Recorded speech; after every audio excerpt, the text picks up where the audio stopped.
Hello, everyone, and welcome to Into the Terminal, where today we're going to be talking about replacing Docker with Podman.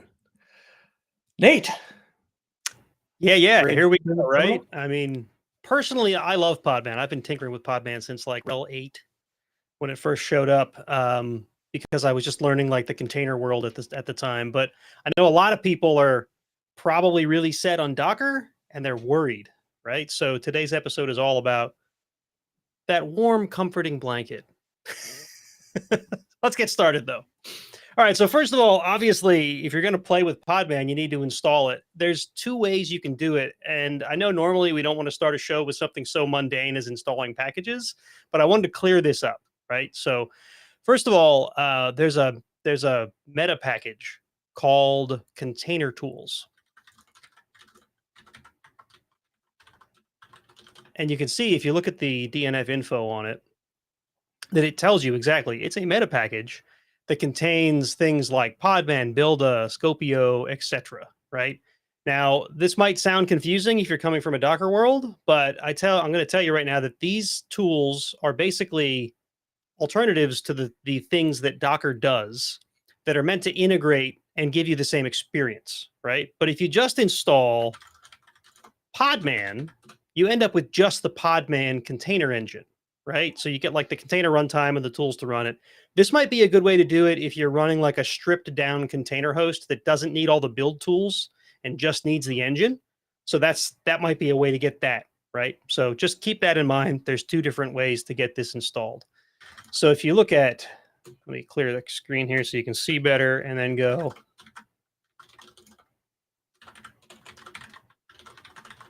Oh, there's no L in container. You'll see if we do a DNF install on container tools, it's going to list a whole bunch of packages. Give it a moment here. All right, so I wanted to call out one of these specifically, and that's Podman Docker. Podman Docker is a package that actually gives you this sort of interoperability with the Docker command line and the Podman command line. Now, the Podman command line and the Docker command line are already really similar, but with the Podman Docker package, you can literally issue Docker commands and it will hand them off to Podman. And we're going to show that a lot on today's show. And just for comparison, if I just do a DNF install on Podman, it'll just get Podman, right? One package versus what? There was a dozen or so on the other one. 11. It's still at the top of the screen there. So we're going to do install container tools. We'll add that -y so we go ahead and get it installed. And then I'm just going to show you a couple of examples of how similar Docker and Podman really are. Now, I don't have Docker installed, right? Just Podman. This was a clean RHEL box when I started up the lab today. But if I do a Docker PS, it gives me the output that you'd expect from Docker PS, right? Including a warning here that says, hey, you're using Podman, right? Because we don't want you to be fooled into thinking you're using Docker. If I do Podman PS, it looks identical. That's because the Docker PS command got handed off to Podman PS, right? All right, so we'll do one or two more here. We do look at Docker networks, right? Same deal. If we do Podman, I should be copying and pasting here, shouldn't I? Only if you don't like making typos. Not PS, LS. And there you go. You see, if we did the Docker network LS, it shows us a Podman network, right? If we do Podman network LS, it shows us a Podman network. Same deal, right? Now, if we want to get rid of this little warning up here, we can do, oh, it already copied it. Touch on that file. You just need to make an empty file that says no Docker inside of etc containers. And now if I do Docker commands, it'll just execute them without that warning, right? So if you're like, yes, I know I'm not using Docker, you can stop warning me. That's how you turn that off. And basically after the transition, we're going to talk about how to actually run containers and show you just basically how simple it is to really take Docker instructions and throw them right into Podman. So stay tuned, right? Well, we don't even have to throw them right into Podman because we have the compatibility layer of Docker Podman. So if Right, right, existing CI/CD or whatever they called Docker, well, guess what? It can still call Docker. right. In reality, it's being serviced by Podman now that we've got this compatibility layer installed. There's even like API compatibility, which we'll touch on all the way at the end of the show. Right on. So don't forget to mash that like and subscribe button so we'll know that you like the content and we'll keep making more of it and you'll be notified when we do. Um, after the transition, we'll actually be pulling and running containers. So stay with us.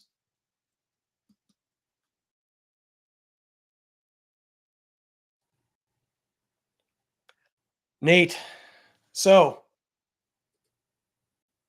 producer Eric's not here today, which is one of the reasons why it's like so gross because I'm producing.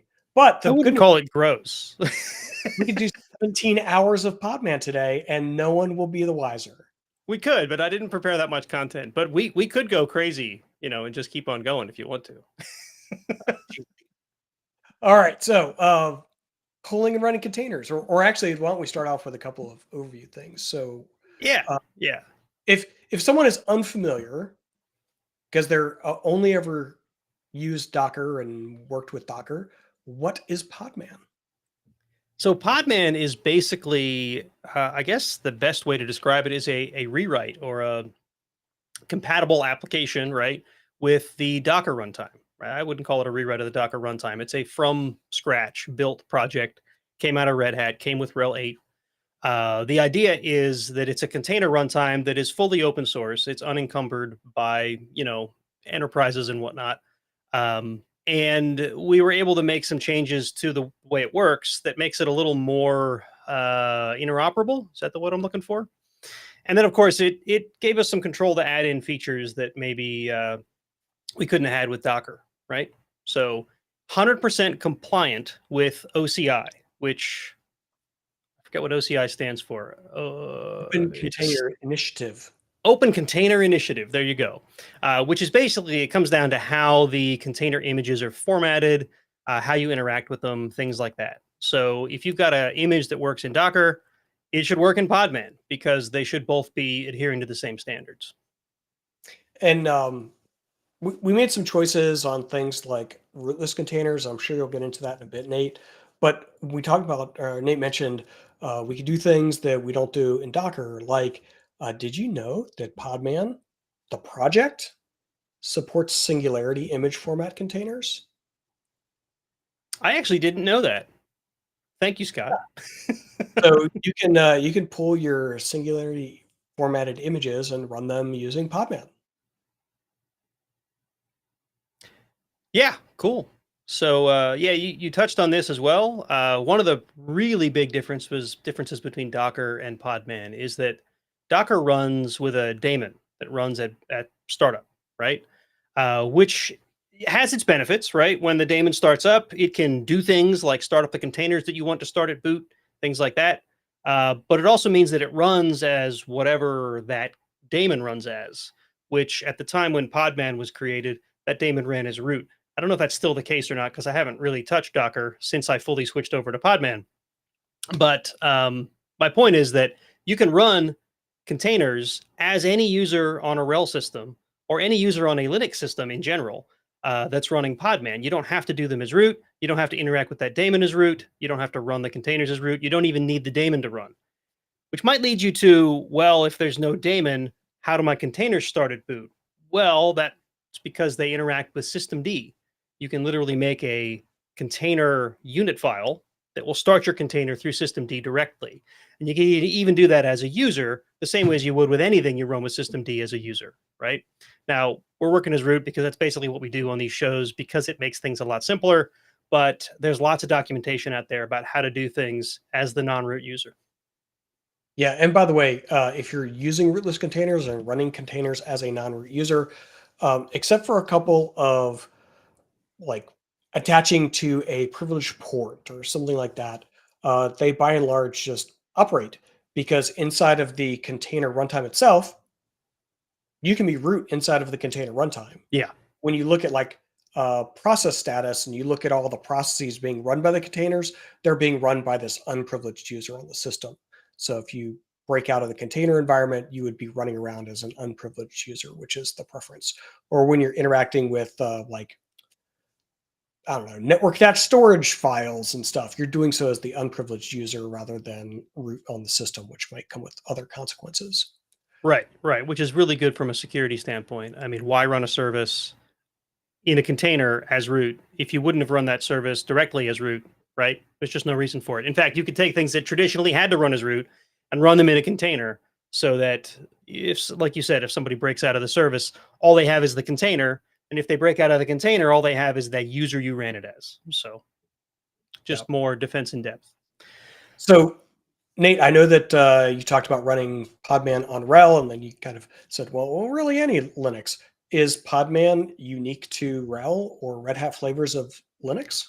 No, absolutely not. I mean, like most of the things that are in RHEL, they can run, I don't want to say on any Linux, but on any, I would maybe generalize and say any Linux, but there's always those edge cases. But Podman's included in lots of other popular distributions. If you start looking around online for documentation on Podman, you almost always run into documentation from Arch. So I'm assuming that it must be the default there too, or at least very popular there.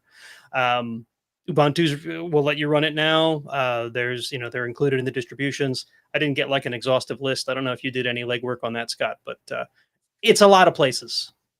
Yeah. And then we're even branching out to like not Linux. Um, Oh yeah, in they mentioned Podman Desktop.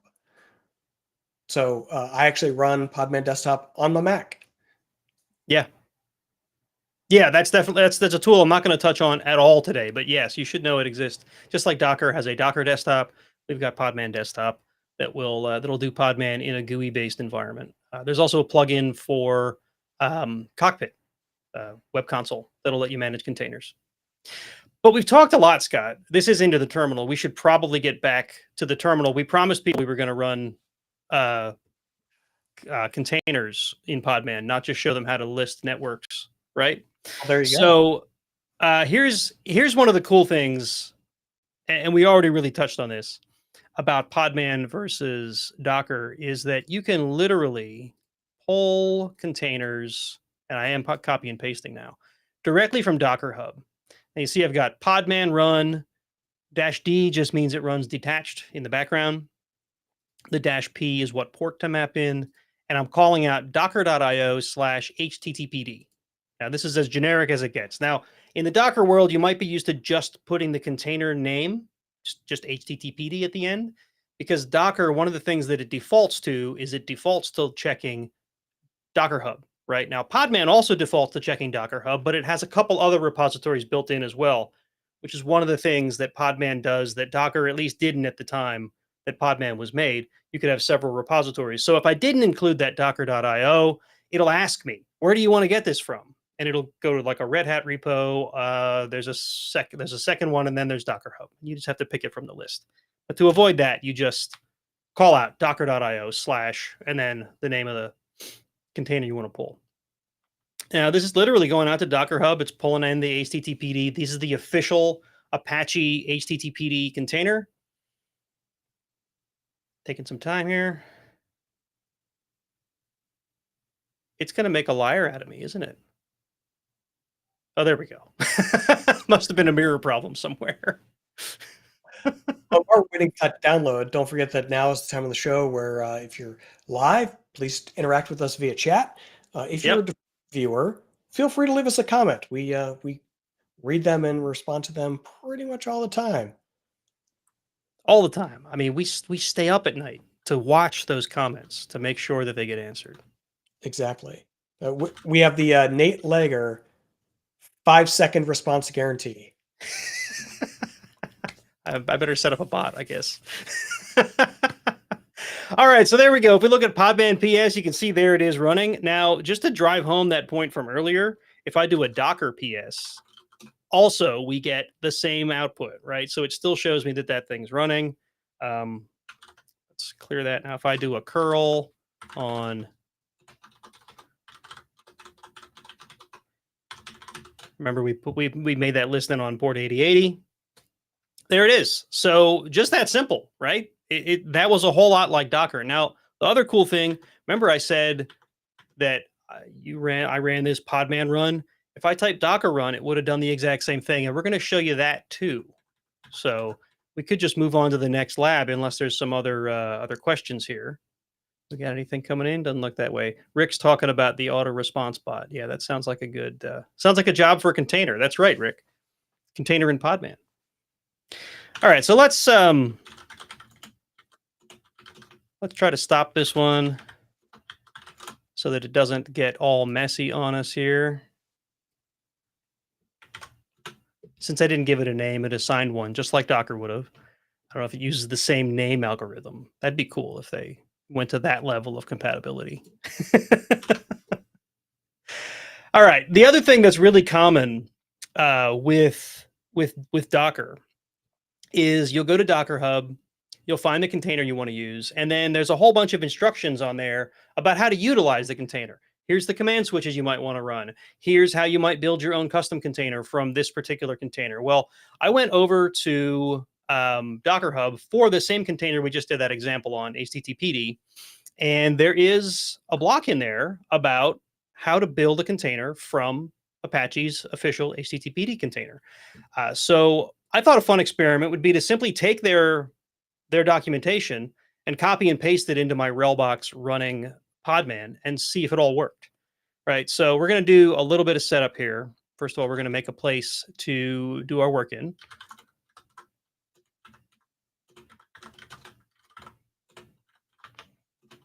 And then we're going to make a Docker file. Now, if you're not familiar with what a Docker file is, this is the instructions you would pass in to Docker to build a container image from, right?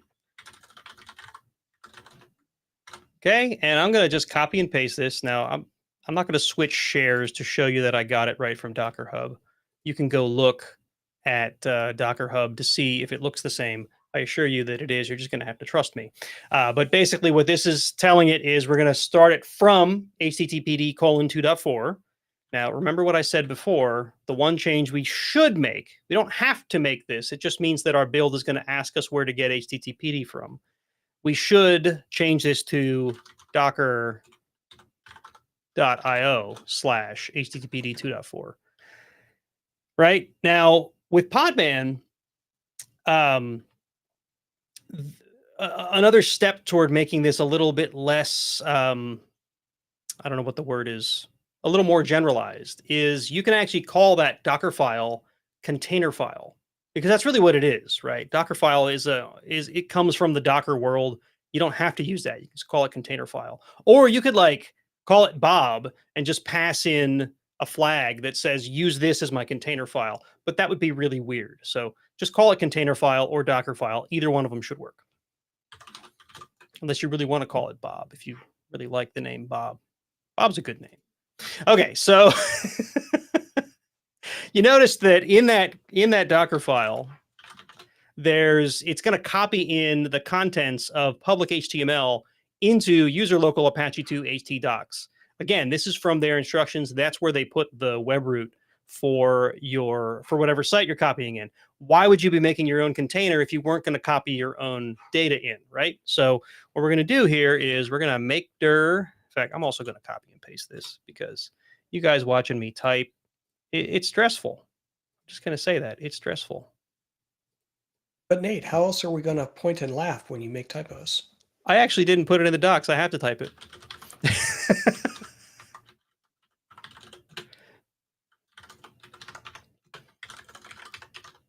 We're going to put an index.html in here, like cool page, bro. Nope. Save that out. And then all we have to do is run the build command. Now, again, this build command came directly from the documentation on Docker Hub. So you're going to notice that it says Docker build -t. That's the tag we're assigning to it. We're going to call it my HTTPD, and then we're just going to, it's the dot just tells it to build in the current directory. That's where it's going to find the Docker file. You can see it there pulling in the container. Now, you could pull these ahead of time if you wanted to save time. It's probably what I should have done. But now I just want to like clear any confusion. We're running Docker build. Right. Actually calling Docker. It's not actually calling Docker. It's any commands that are different between Podman and Docker, it'll translate, right? But largely what it's doing is chopping off Docker and replacing it with Podman because the commands are the same. If I did Podman build -t my httpd dot, it would do the exact same thing. Sorry, I hit my microphone there. So yes, it's just basically passing it on to Podman, but the idea is that if you're just copy and pasting from Docker Hub or from whatever your instructions were from 3 years ago when you were still running Docker, they'll still work. Okay, now if I did a, what is it, Podman image ls, there we go. Now you're going to see we've got a new, yeah, here it is, localhost my httpd, right? So again, it ran Docker, but it did it in Podman. Okay, now, again, copied directly from the Docker Hub page is the Docker run command that will run the container, right? So we're just going to show that this actually works. So you notice here, this is what I was talking about. What I need to do is cancel this. Oh, I don't know why, but there's a 2 at the end of that. But that's the screen that would have come up if I didn't tell it where to get it from. It should default to localhost first because this is a local image. No, I guess not. So we got to do localhost.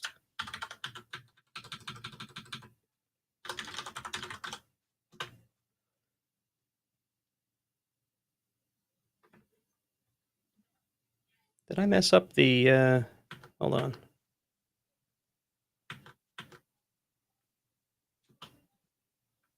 My-httpd. Oh, it's because it's my Apache. Sorry, copy paste fail. Well, actually, writing the directions fail. Here, let me clear the screen so you guys can see what I'm doing here.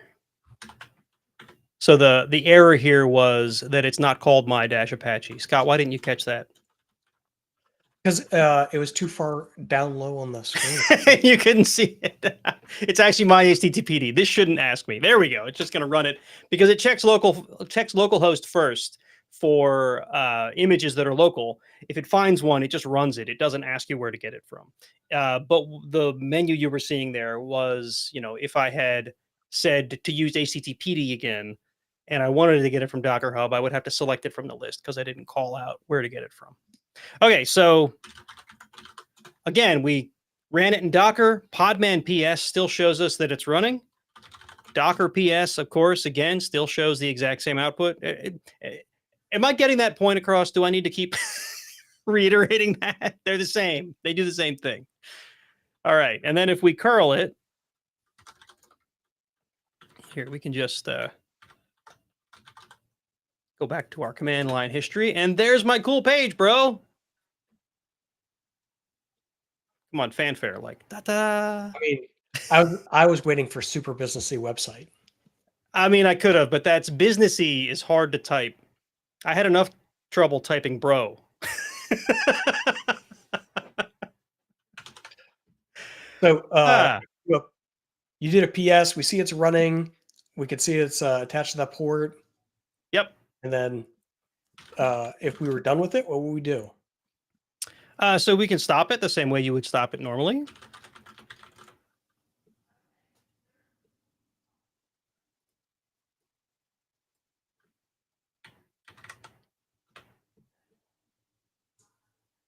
And then if we did the PS again, there you go, it's down.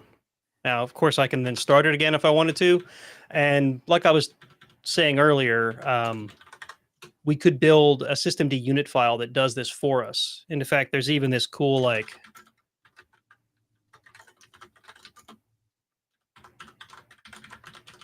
Podman generate. This will just spit it to the screen because we're not going to actually do this, but I want to show you what it does. Podman generate systemd, and then you give it the name of something, whether it's a pod running in Podman or a volume or a container like we have here, and it'll spit out a unit file that'll run it for you. Now, there's cleaner ways to do this with Quadlet, but again, that's like outside of the scope of today's episode. But just know that that's a quick and dirty way to get a service file that will run your container at boot time. So what about networks and pods. Yeah. So another really common thing to do with Docker, especially when you're running several applications on the same host, which of course is what you're going to do with a container host, is to make networks that isolate the different the containers that all need to talk to each other are isolated to a single network, right? So if I've got, I don't know, a web app and a database, I might put them in their own network.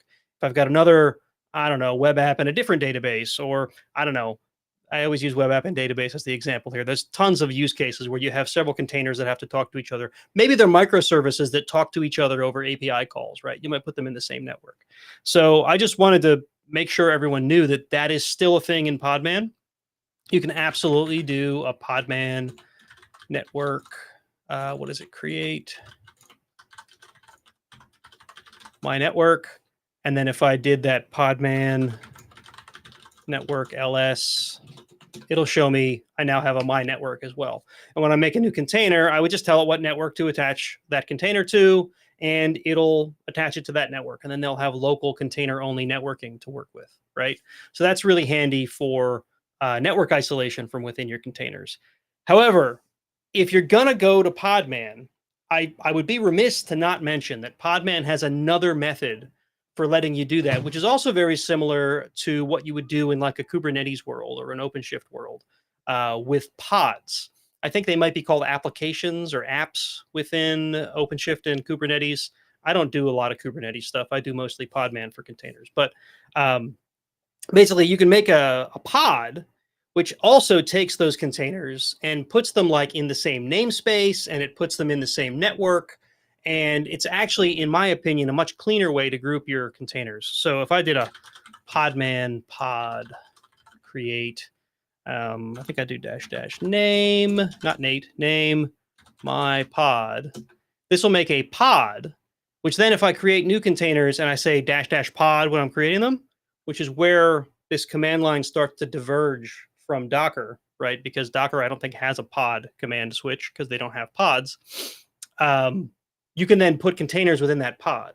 And then if I do a podman pod PS, I can start and stop the entire pod at once. So I can say, this is my web application. It's got the database and the API stuff that I talked about in it. If I stop that pod, it stops all the containers within it, shuts down the network that they're talking on. And then if I want to start it back up, I start the whole pod up, which I think is a much cleaner way to manage your applications than just doing networks and things.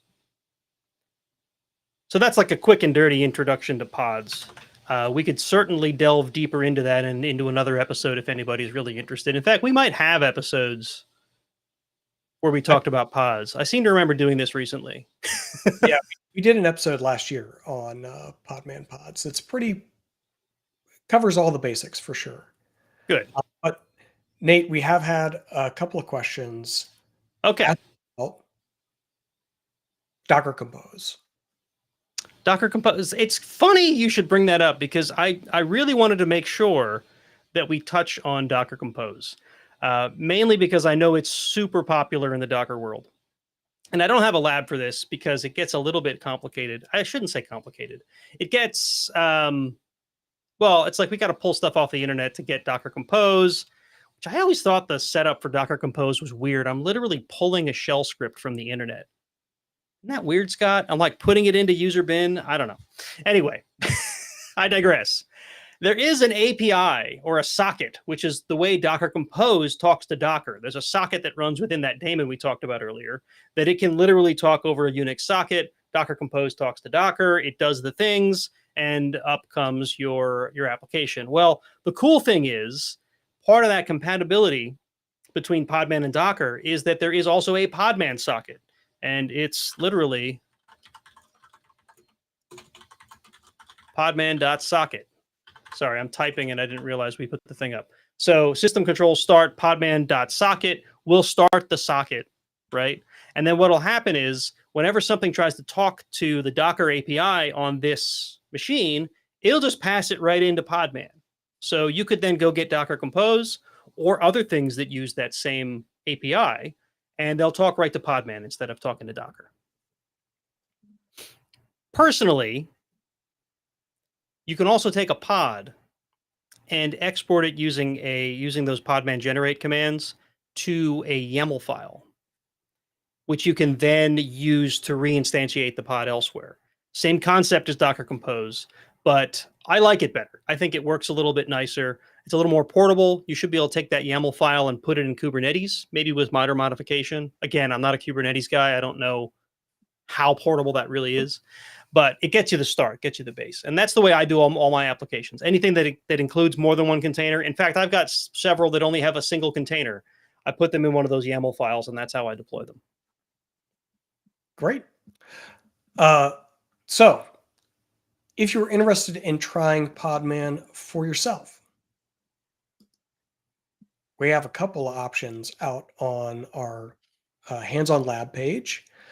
This one is just a really quick and dirty 5-minute tutorial on running containers, just like Nate was doing here in our episode, where you use Podman Run and you start thing up and you connect to it and everything's cool.